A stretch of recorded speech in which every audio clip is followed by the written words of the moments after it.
akan melanjutkan pertemuan kita dengan kajian dari hadis Arba'in atau kitab hadis Arba'in karya Imam An-Nawawi rahimahullah taala. Ya.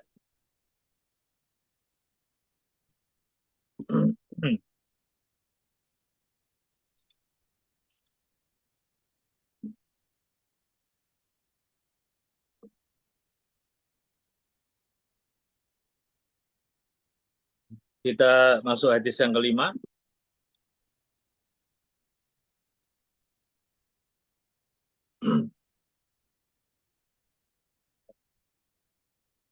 Bismillahirrahmanirrahim. Qala Imam An-Nawawi rahimahullah taala an ummil mu'minina ummi Abdillahi Aisyata radhiyallahu anha qalat qala Rasulullah sallallahu alaihi wasallam man ahdatsa fi amrina hadza ma laysa minhu fahuwa raddun. Rawahul Bukhari wa Muslim. Wa fi riwayatin li Muslim man amila amalan laisa alaihi amruna fahuwa raddun. Ya, Imam An-Nawawi rahimahullah ta'ala membawakan hadis yang kelima ini yaitu dari Ummul Mukminin. Ummul Mukminin ini sebutan untuk para istri Nabi ya. Disebut Ummul Mukminin artinya ibunya orang-orang yang beriman ya. Ya, karena di Al-Qur'an Allah SWT mengatakan azwajuhu ummahatukum ya. Jadi bahwa istri-istri Nabi SAW itu adalah ummahatukum, ibu-ibu kalian. Ya. Ibu-ibu orang-orang beriman ya. Jadi mereka disebut Ummul Mukminin atau Ummahatul Mukminin dalam bentuk jamak. Nah, Ummul Mukminin yang dimaksudkan di hadis yang sekarang kita baca adalah ya Ummi Abdillah, itu kunyahnya namanya Aisyah. Aisyah radhiyallahu anha ya, kita tentu mengenal Aisyah ya, ini putri dari Abu Bakar As-Siddiq radhiyallahu an ya. Sahabat yang paling dekat dengan Nabi dan merupakan khalifah pertama sepeninggal Rasulullah Shallallahu Alaihi Wasallam ya. Nah, Aisyah ini putri beliau dan salah satu ya istri dari Nabi kita ya Shallallahu Alaihi Wasallam. Kemudian dikatakan qalat, ia berkata ya, Aisyah berkata qala Rasulullah Shallallahu Alaihi Wasallam, berkata Rasulullah Sallallahu Alaihi Wasallam, man ahdatsa fi amrina hada ma laysa minhu fahuwa raddun. Ya, man ahdatsa fi amrina hada, barang siapa yang mengada-ngadakan ya dalam urusan kami ini ma laysa minhu, apa yang bukan darinya ya, yakni yang bukan bagian darinya dari urusan kami ini, bahwa raddun, maka ia tertolak ya, maka ia tertolak. Ini dalam satu riwayat. Hadis ini riwayat Imam Bukhari dan Muslim ya, yang sudah kita jelaskan di awal hadis pertama tentang Imam Bukhari dan Imam Muslim ya. Berarti dalam kitab masing-masing, dalam kitab Sahih Bukhari ada, dalam kitab Sahih Muslim juga ada. Ya. Nah, ada teks redaksi yang lain yang ada dalam riwayat Imam Muslim ya. Wa fi riwayatin li Muslim ya. Yaitu kalimatnya man amila amalan laisa alaihi amruna fahuwa raddun. Barang siapa yang mengerjakan suatu amalan yang tidak ada tuntunannya dari kami ya, laisa alaihi amruna ya, atau yang bukan merupakan ya perkara yang kami yang tidak ada perintah ya kami atasnya. Tidak ada perintah kami atas perkara tersebut ya, atas amalan tersebut, bahwa raddun, maka tertolak. Ya, amalan itu tertolak. Jadi ini sama ya, redaksinya sedikit berbeda tapi maknanya sama antara yang disebutkan pertama dengan kalimat man ahdatsa fi amrina hada. Ya, man ahdatsa fi amrina hada. Barang siapa yang ahdas maknanya mengada-ngadakan. Fi amrina dalam urusan kami, ya, mengada-ngadakan dalam urusan kami maksudnya urusan agama Islam. Dalam hal yang berkaitan dengan agama Islam, dia mengada-ngadakan, ya, membuat-buat sesuatu yang baru dalam, ya, yang berkaitan dengan agama Islam. Yang mana sesuatu yang dibuat-buat atau diada-adakan itu ma laisa minhu, apa yang tidak ada atau yang merupakan hal yang bukan minhu darinya, dari agama Islam, dari urusan kami itu maksudnya, ya, tidak ada dalam agama kami hal itu diperintahkan untuk mengerjakannya, tapi dia melakukannya, fahuwa raddun, maka itu akan tertolak. Begitu juga di riwayat atau di redaksi yang kedua, man amila amalan, barang siapa yang melakukan suatu amal, ya, laisa alaihi amruna, yang tidak ada atasnya perintah kami, ya, tidak ada perintah dari Rasulullah SAW, ya, atau tidak merupakan hal yang diperintahkan syariat Islam, ya, fahuwa raddun, maka tertolak. Ya, jadi, ya, yang pertama perlu diketahui bahwa hadis ini, ya, merupakan termasuk di antara pokok dalam, ya, agama kita. Ya, landasan yang paling penting juga untuk kita perhatikan dalam agama kita, ya, yang menegaskan bahwa ibadah itu harus sesuai dengan tuntunan Rasulullah Shallallahu Alaihi Wasallam. Ya, jadi menjelaskan bahwa segala perkara yang diada-adakan dalam agama, ya, atau yang disebut sebagai bid'ah, ya, yaitu perkara yang diada-adakan dalam agama yang mana tidak ada tuntunannya dari Rasulullah SAW, ya, itu namanya bid'ah. Ya. Maka amalan tersebut tertolak, tidak diterima oleh Allah Subhanahu Wa Taala. Tentunya apa yang disabdakan Nabi SAW ini sejalan dengan, ya, firman Allah Subhanahu Wa Taala. Ya. Ya, di antaranya apa yang Allah Subhanahu Wa Taala firmankan di surat Al-Jathiyah, ya. Qala Allah Taala, "Tsumma ja'alnaka 'ala syari'atin minal amri fattabi'ha wa la tattabi' ahwa alladzina la ya'lamun." Kemudian kata Allah Subhanahu wa taala, "Tsumma ja'alnaka." Kemudian kami menjadikan engkau. Engkau ini siapa? Rasulullah, ya. Engkau wahai Muhammad sallallahu alaihi wasallam. Kemudian kami jadikan engkau wahai Muhammad sallallahu alaihi wasallam ala syariatin, di atas suatu syariat, minal amri, dari urusan itu, yaitu urusan agama itu, yakni agama Islam. Ya. Jadi beliau, yakni Rasul sallallahu alaihi wasallam, Allah jadikan berada di atas syariat, aturan dari urusan agama Islam itu. Maka kata Allah, fattabi'ha, maka itu ikutilah syariat itu. Ikutilah syariat itu berarti syariat yang dibawa oleh Rasulullah SAW, ya, yang Rasul berada di atasnya tadi. Wala tattabi' ahwa alladziina la ya'lamun, dan janganlah engkau mengikuti hawa nafsu orang-orang yang tidak mengetahui. Ya, jadi ayat ini menunjukkan dengan jelas bahwa syariat agama Islam itu adalah apa yang sesuai dengan yang mana Nabi kita bawa. Ya, Nabi Muhammad SAW membawa, ya, atau berada di atas syariat tersebut. Itulah yang kita ikuti. Belum lagi larangan untuk membuat-buat atau mengada-ngadakan sesuatu yang baru tadi, ya, man ahdatsa fi amrina, dalam urusan agama Islam ini larangan menambah-nambah berarti, ya, kalau mengadakan sesuatu yang baru kan berarti menambahnya, ya. Larangan menambah sesuatu dalam syariat ini itu juga ada dalam Al-Qur'an. Di mana, ya, di surat Al-Maidah, di ayat yang merupakan ayat-ayat terakhir yang turun kepada Nabi SAW, Allah Subhanahu wa taala berfirman, "Al-yawma akmaltu lakum dinakum wa atmamtu 'alaikum ni'mati wa raditu lakumul Islam madina." Al-yawma, kata Allah. Al-yawma, pada hari ini, ya, hari ketika ayat itu turun, ya, pada hari-hari terakhir Nabi SAW ya menjelang sebelum wafatnya, yaitu di Hajjatul Wada, haji perpisahan. Ayat ini turun. Al-yauma, pada hari ini kata Allah, akmaltu lakum dinakum. Telah aku sempurnakan bagi kalian agama kalian. Agama Islam telah sempurna kata Allah. Namanya sempurna berarti sudah ya tidak perlu lagi dan tidak boleh lagi ada hal yang ditambahkan ataupun dikurangi. Wa atmamtu alaikum ni'mati, dan telah aku cukupkan atas kalian nikmatku, ya.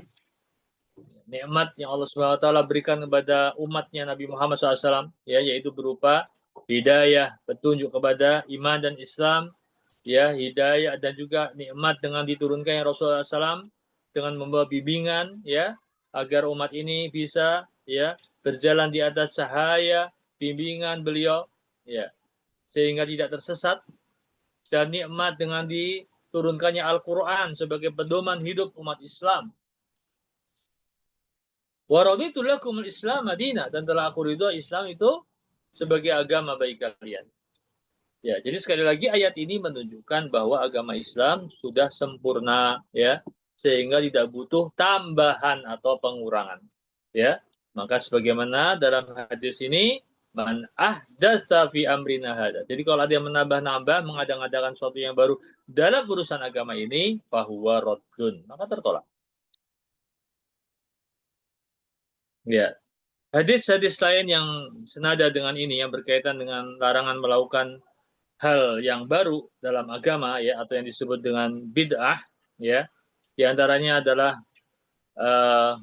apa yang disebutkan dalam khutbah Rasulullah SAW, ya, dari Jabir bin Abdullah radhiyallahu anhuma, dia berkata, kana Rasulullah SAW yaqulu fi khutbatihi, ya, beliau berkata dalam khutbahnya, amma ba'du, ya, setelah memuji Allah dan seterusnya, amma ba'du, beliau pun kemudian mengatakan, fa inna khairal hadithi kitabullah wa khairal hadi hadi Muhammadin sallallahu alaihi wasallam wa syarrul umuri muhdatsatuha wa kullu bid'atin dhalalah. Jadi kalimat ini yang sering dibawakan, ya, khotib, ya, itu adalah kalimat yang juga dibawakan oleh Rasulullah SAW, ya, dalam khutbahnya, ya. Setelah amma ba'du, kemudian beliau baca itu. Fa inna khairal hadithi kitabullah. Sesungguhnya, ya, sebaik-baik perkataan adalah kitabullah. Wa khairul hadyi, dan sebaik-baik petunjuk. Nah, sebaik-baik petunjuk adalah hadyu Muhammadin sallallahu alaihi wasallam. Petunjuk Rasulullah Muhammad SAW. Ya, petunjuk beliau lah yang paling, ya, benar dan baik untuk kita ikuti. Nah, kemudian kata beliau, wasyarrul umuri muhdatsatuha, dan seburuk-buruk perkara adalah muhdatsatuha, hal yang diada-adakan, ya. Sama seperti hadis tadi, ya, man ahdatsa fi amrina. Ahdas, sesuatu yang diada-adakan, itu kata Nabi, syarrul umur, seburuk-buruk perkara. Ya. Wa kullu bid'atin dhalalah, dan setiap bid'ah itu sesat, ya. Muhdatsah itu adalah apa yang disebut sebagai hal yang, ya, diada-adakan dalam agama, dengan kata lain sebagai, ya, apa yang dinamakan bid'ah, dan kata Nabi setiap bid'ah dalam agama tentunya, ya, adalah sesat. Pak Ustadz, Oh, nanya. Ya. Ini kan tadi ditulisnya maka amal itu tertolak gitu ya. Iya, betul. Tapi padahal kan itu salah gitu. Mestinya kan bukan yang tertolak, tapi juga ada hukuman ya. Enggak, mesti gitu nggak Pak Ustadz? Ya. Jadi pertama disebut tertolak itu untuk menunjukkan bahwa amalan itu tidak terima oleh Allah, ya, dan meskipun orang yang melakukannya, ya, berniat dengan niat yang benar atau ikhlas, tapi karena amalan tersebut tidak ada tuntunannya, maka menjadi, ya, amalan yang tertolak, ya. Nah, ini sebagai apa namanya hal untuk menegaskan saja sebetulnya bahwa, ya, setiap amal itu harus ada tuntunan dari Nabi. Setiap amal berkaitan dengan apa agama kita, ya, dengan syariat kita, harus ada tuntunannya dari Rasulullah SAW. Ya. Nah, ke kalimat yang ada di hadis yang kelima tadi memang hanya sampai di situ, fahuwa raddun, ya, tertolak gitu saja.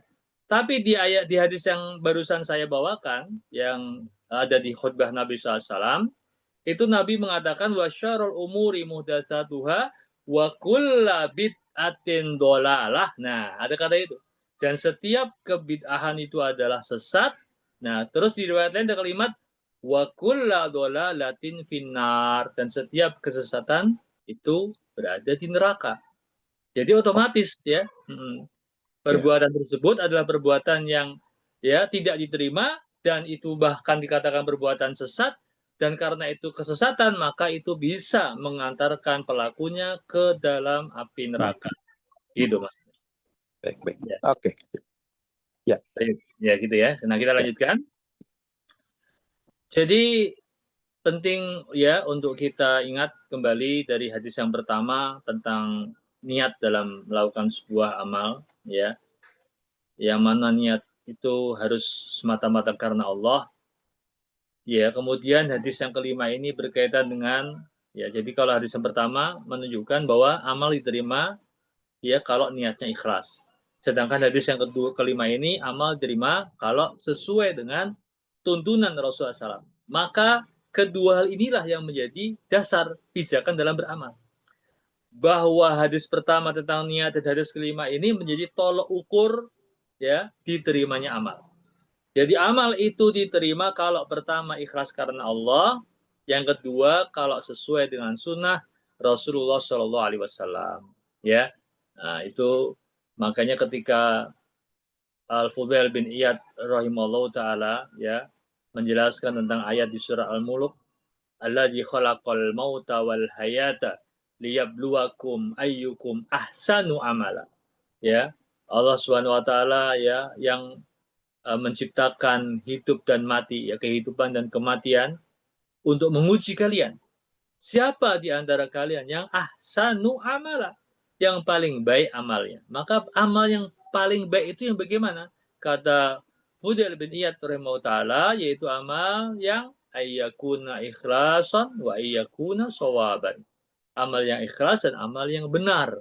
Ikhlas itu adalah semata-mata mengharapkan ridha Allah, benar itu adalah sesuai dengan tuntunan Rasulullah Shallallahu Alaihi Wasallam. Ya, nah, jadi ya ini termasuk hal penting di dalam diterimanya amal.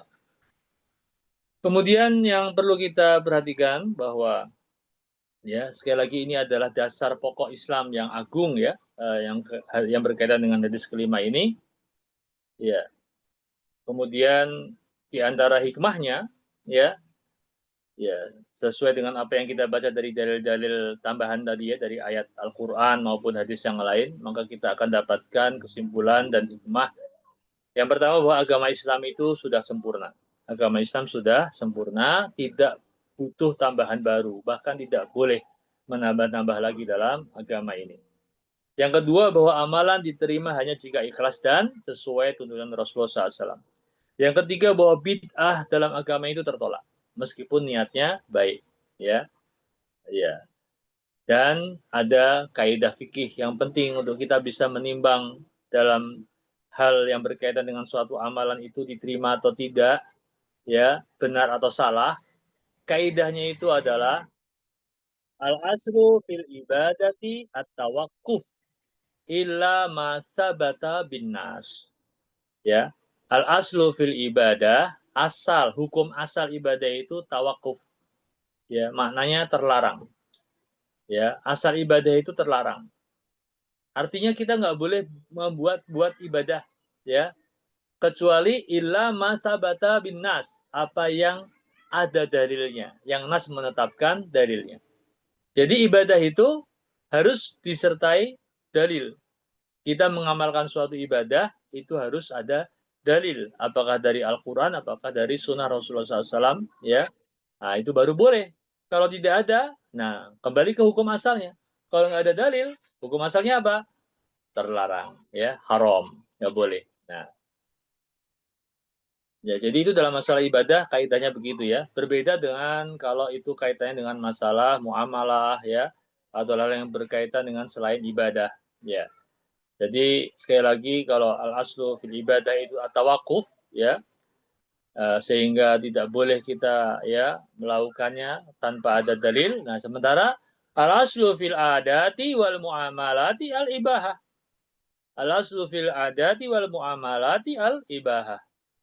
Ya, hukum asal dalam adat kebiasaan ataupun muamalah, hubungan manusia dengan manusia ya, yang apa namanya berhubungan dengan masalah-masalah sosial dan sebagainya, al-ibahah itu boleh. Hukum asalnya boleh. Ya, jadi apapun yang dilakukan ya dalam hal kehidupan sosial kita, dalam bermasyarakat, dalam urusan-urusan apapun selain ibadah kepada Allah, ya, maka itu adalah al-ibahah. Hatta yadulla ad-dalil ala tahrim. Nah, hingga ada dalil yang menunjukkan atas keharamannya. Jadi, kalau tadi masalah ibadah itu asalnya haram, sampai ada dalil yang memerintahkan, baru boleh kita lakukan. Sementara masalah yang berkaitan dengan adat ataupun muamalah asalnya boleh sampai ada dalil pengharamannya, larangannya. Kalau ada larangannya berarti nggak boleh. Tapi kalau nggak ada larangannya boleh, gitu ya. Nah ini apa namanya kaidah ini penting supaya kita tidak salah dalam memahami suatu perkara. Jangan kemudian karena nggak paham masalah apa yang dimaksud dengan bid'ah tadi, seolah-olah semua hal yang berkaitan dengan hal yang baru nggak boleh. Padahal itu bukan masalah yang berkaitan dengan urusan ibadah, ya.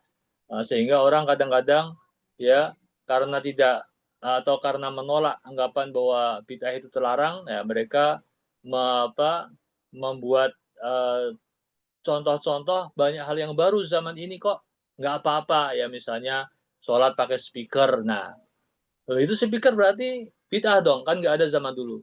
Nah, speaker itu nggak ada kaitannya dengan ibadah. Ya, pakai nggak pakai itu nggak ada kaitannya, itu hanya sebagai alat ya yang digunakan ya yang tidak mengharuskan pakai ya.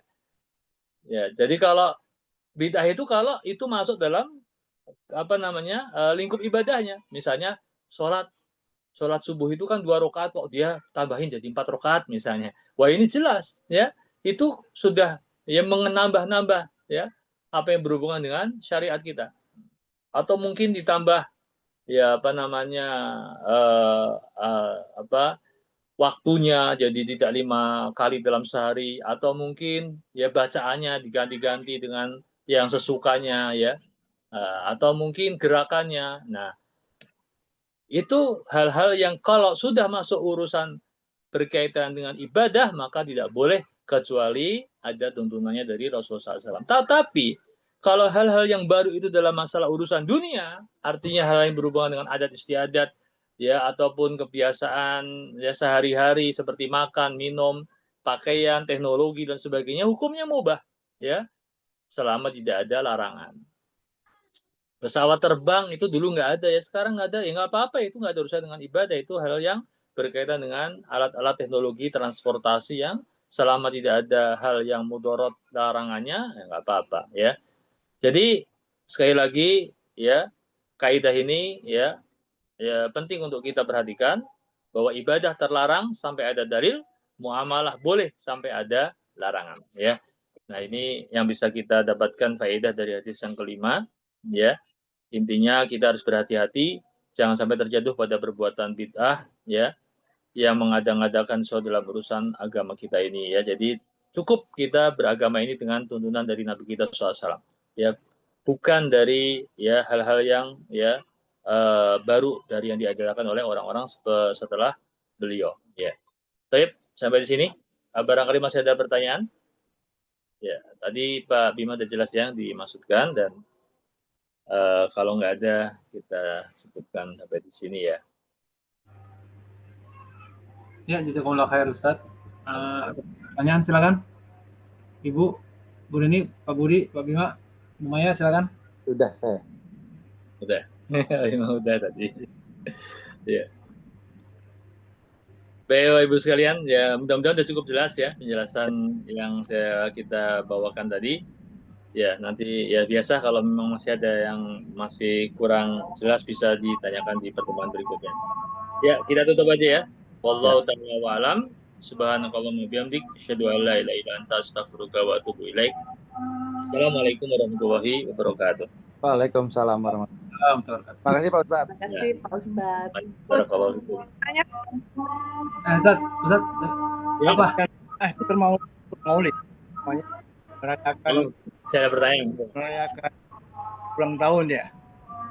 Ada yang bilang tahun, ada yang bilang itu adalah hari kelahiran.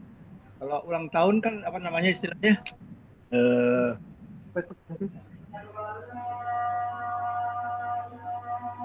Ya. Milad. Ini kan hanya katanya orang bilang ini maulid itu hanya merayakan waktu lahir, hari lahirnya.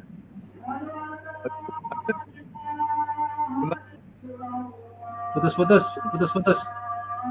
Iya. Nggak apa-apa, udah bisa dipahami pertanyaannya. Jadi masalah maulid itu, ya mereka yang menyangkal itu sebagai perkara bid'ah itu mengatakan seperti yang disampaikan Pak Budi tadi ya. Jadi ini kan cuma merayakan hari lahir. Nah, pertanyaannya adalah ketika mereka melakukan acara tersebut, ya mereka akan beranggapan bahwa itu adalah hal yang bisa mendatangkan pahala. Berarti itu mereka anggap sebagai perkara ibadah. Nah, segala sesuatu yang dianggap mendatangkan pahala dan dianggap mendatangkan sebagai perkara ibadah dengan melakukan acara tersebut, ya maka ya itu masuk dalam kategori ini, masuk dalam perkara yang diadakan dalam agama. Jadi itu mereka melakukan kaitannya dengan agama kita pasti. Dan perkara hal tersebut tidak pernah dilakukan dari sejak bahkan oleh Rasulullah sendiri, oleh para sahabatnya, dan generasi setelahnya dari para aimah tidak ada melakukannya. Ya, nah itu menunjukkan ya tidak ada sama sekali tuntunan ya, dan contoh dari ya para pendahulu kita, termasuk Rasulullah SAW sendiri. Ya, seandainya itu perkara yang baik dan perkara yang utama, tentu sudah dilakukan oleh para sahabat Nabi atau orang-orang setelah beliau ya dari generasi-generasi terbaik umat ini. Ya, karena mereka adalah para manusia yang sangat antusias dalam menjalankan dan berlomba-lomba dalam kebaikan. Tapi karena itu perkara yang jelas ya tidak ya pernah dicontohkan, bahkan ya bisa menjurus kepada tasyabbuh, ya menyerupai orang-orang kafir ya dengan hal-hal yang berkaitan dengan perayaan yang berhubungan dengan ya kelahiran, ya apalagi kelahiran Rasulullah SAW, maka ya perkaranya bisa lebih ya buruk lagi ya dari hal tersebut. Ya mungkin seperti itu penjelasan yang bisa kita ya sampaikan. Ya.